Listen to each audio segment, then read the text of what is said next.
السلام علیکم ورحمۃ اللہ وبرکاتہ۔ قربانی کے گوشت سے متعلق کیا کیا چیزیں ضروری ہیں، قربانی کے گوشت کے کتنے حصے کیے جائیں گے، کون سا حصہ کس کو دیا جائے گا اور کون سا حصہ اپنے استعمال کے لیے رکھا جائے گا، یا سارا کا سارا گوشت صدقہ کر دیا جائے گا، یا سارا کا سارا گوشت ہم اپنے استعمال میں رکھ سکتے ہیں، اس سلسلے میں ہم آپ کے سامنے اس ویڈیو میں مسائل کو شیئر کریں گے۔ گوشت کی تقسیم۔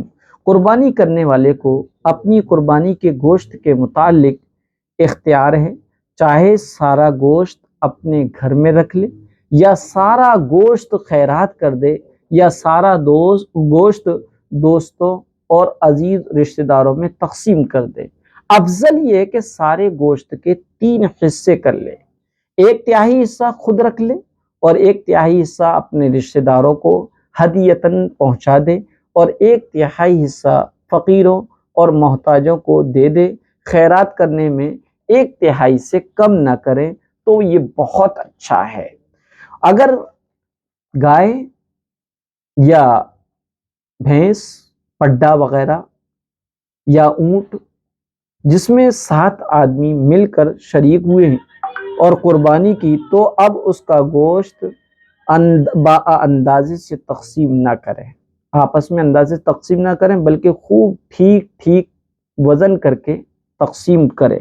اگر کسی کے حصے میں گوشت کم ہو گیا ہو یا کم ہو جائے گا تو سود ہو جائے گا، اور سود لینے والا اور دینے والا چاہے رضامندی سے یہ لین دین کریں، سخت گناہ گار ہوتے ہیں، اور جس کے حصے میں گوشت زیادہ چلا گیا اس کو بھی اس کا کھانا جائز نہیں ہوگا۔ بہرحال سارے حصے داروں اگرچہ خوش دلی سے ہر ایک حصے دار کو اجازت دے دیں کہ جو حصے دار جتنا چاہے گوشت لے جائے، تب بھی کسی بھی حصے دار کو اس طرح لینا جائز نہیں ہے۔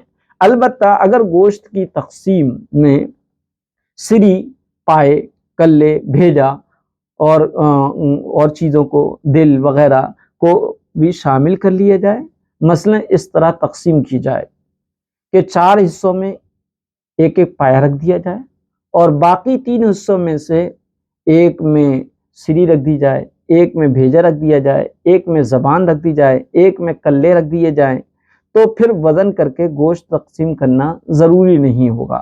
اندازے سے گوشت کے 7 حصے کر کے جو ہے 7 حصے گوشت کے کر لیے جائیں۔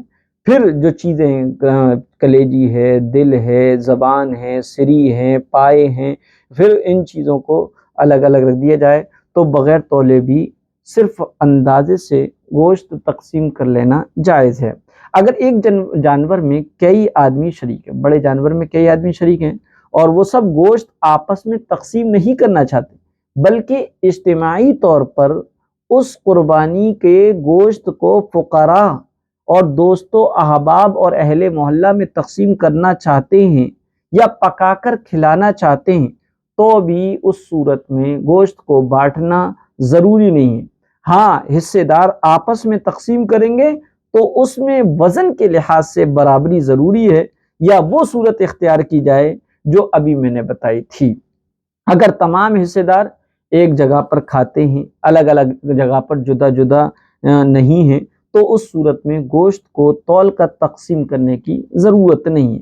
کسی کا ہدیہ حقیر نہ سمجھیں۔ حضرت ابو ہریرہ رضی اللہ تعالیٰ عنہ کا بیان ہے کہ سرور دو عالم صلی اللہ علیہ وسلم نے مسلمان عورتوں سے خطاب کر کے فرمایا کہ کوئی پڑوسن اپنی پڑوسن کے لیے کسی بھی چیز کے لینے دینے کو حقیر نہ جانے، اگرچہ بکری کا کھر ہی ہو۔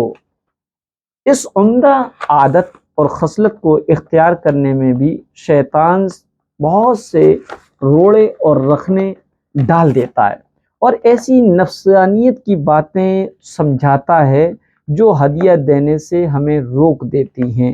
چنانچہ بہت سی عورتوں پر یہ نفسانیت سوار ہو جاتی ہے اور کہتی ہیں کہ ذرا سی چیز کا کیا دینا، کسی کو کچھ دیں تو ٹھکانے کا اور ڈھنگ کا تو دیں، 2 بوٹی کیا بھیجی ہیں، کیا 2 بوٹی کا بھیجنا، کیا بھیجنا، لوگ کیا کہیں گے۔ اس سے تو نہ بھیجنا بہتر ہے۔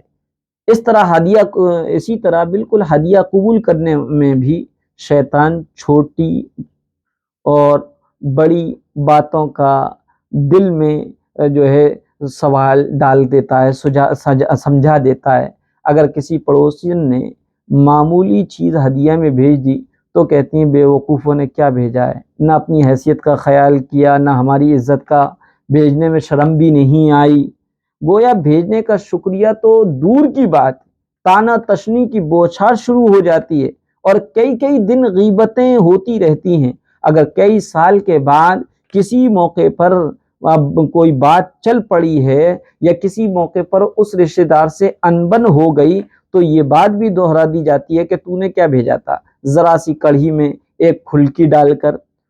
قربان جائیے پیارے آقا حضرت محمد صلی اللہ علیہ وسلم جو حکیم بھی تھے، جو معالج بھی تھے، جن کو خالق کائنات اللہ رب العزت نے دلوں کی بیماریوں سے آگاہ فرمایا تھا اور ساتھ ہی ان کے علاج بھی بتائے تھے، تو پیارے آقا حضرت محمد صلی اللہ علیہ وسلم نے ایسا علاج کیا کہ دکھتی رگ پر ہاتھ رکھا اور اندر کا چور پکڑ کر فرمایا کوئی پڑوسن کسی پڑوسن کی لیے کسی چیز کے ہدیے کو حقیر نہ جانے۔ واقعی بہت اچھا جملہ ہے، بہت اچھا۔ ان سے دو طرح کے مطلب نکل سکتے ہیں۔ دینے والی دیتے وقت کم نہ سمجھے، جو میسر ہو جو موقع پر ہو وہ دے دے، اور جس کے پاس وہ چیز پہنچے وہ بھی حقیر نہ جانے، خواہ کیسا ہی کم ہو اور معمولی ہدیہ ہو۔ بطور مثال حضور اقدس صلی اللہ علیہ وسلم نے فرمایا اگر بکری کا کھر ہی ایک عورت دوسری عورت کے پاس بھیج سکتی ہو تو بھیجنے والی کم سمجھ کر رک نہ جائے اور دوسری عورت اس کو قبول کرنے کو اپنی شان کے خلاف نہ سمجھے۔ ہر چھوٹا بڑا ہدیہ بشاشت سے خوشی سے قبول کرو اور دل و زبان سے شکر ادا کرو، بھیجنے والی کو دعا دو، اللہ سے اس کے لیے برکت کی دعا مانگو، اور یہ بھی خیال رکھو کہ ہم کو بھی بھیجنا چاہیے، موقع لگے تو ضرور بھیجو، اور بہنوں میں بیٹھ کر تذکرہ بھی کرو کہ فلانی نے مجھے یہ ہدیہ بھیجا ہے، تاکہ اس کا دل خوش ہو۔ اور اس حدیث کا مطلب یہ نہ سمجھنا کہ ہدیہ کم ہی بھیجا کریں، بلکہ زیادہ میسر ہو تو زیادہ بھیجو، اور کم کی وجہ سے بالکل ہدیے نہ بھیجو، ایسا بالکل نہ کرو۔ قربانی کا گوشت بیچنا حرام ہے۔ اسی طرح قصائی کو ذبح کرنے کی اجرت میں گوشت دینا بھی جائز نہیں، اجرت اور مزدوری علیحدہ سے دینی چاہیے۔ اگر کسی نے غلطی سے یا جان بوجھ کر قربانی کا گوشت بیچ دیا تو اتنے گوشت کی قیمت صدقہ کرے اور پھر سچے دل سے توبہ کرے اور آئندہ احتیاط کرے۔ گوشت کس کس کو دے سکتے ہیں؟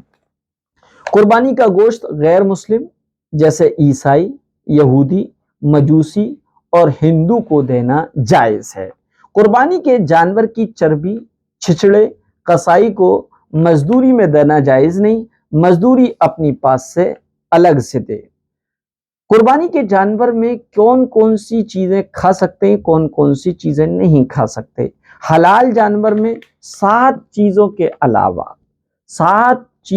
علاوہ باقی تمام اعضاء حلال ہیں۔ 7 حرام چیزیں کیا ہیں؟ بہتا ہوا خون، نر جانور کی پیشاب کا، خصیتین یعنی کپورے، مادہ جانور کی پیشاب کا، غدود، مثانہ اور پتا۔ یہ 7 چیزیں ایسی ہیں جو حلال جانور میں کھانا منع ہیں، بعد باقی کی سب کھانا جائز ہے، بٹیں وغیرہ بھی کھائی جا سکتی ہیں۔ گوشت کی دعوتیں اور گناہ۔ قربانی کا بابرکت گوشت اللہ تعالیٰ کی طرف سے ضیافت اور مہمان نوازی ہے، خود کھائیں دوسروں کو کھلائیں، دعوت کریں، لیکن شراب پینے کے لیے، گانے بجانے اور نمازوں کو ضائع کرنے والی محفلوں میں شراب پی جائے اور قربانی کا گوشت بھی کھائے جائے تو اس گناہوں سے بالکل بچیں۔ اسی طرح چربی کے احکام۔ قربانی کے جانور کی چربی بیچنا جائز نہیں ہے۔ اگر قربانی کرنے والے نے قربانی کے جانور کی چربی کو بیچ دیا ہے تو جتنی رقم اس کو ملی ہے اتنی رقم مستحق لوگوں کو جو زکوٰۃ کے مستحق ہیں ان لوگوں میں صدقہ کر دینا لازم اور ضروری ہوگا۔ اجتماعی قربانی میں چربی بہت کافی ساری جمع ہو جاتی ہے، تو اس کا مطلب یہ ہے کہ قربانی کرنے والوں کی اجازت سے فروخت کر کے رقم مدرسے کے غریب طلباء کے فنڈ میں جمع کر دی جائے، یا کسی غریب طلباء کو جو مستحق ہو اس کو بطور ملکیت دے دی جائے۔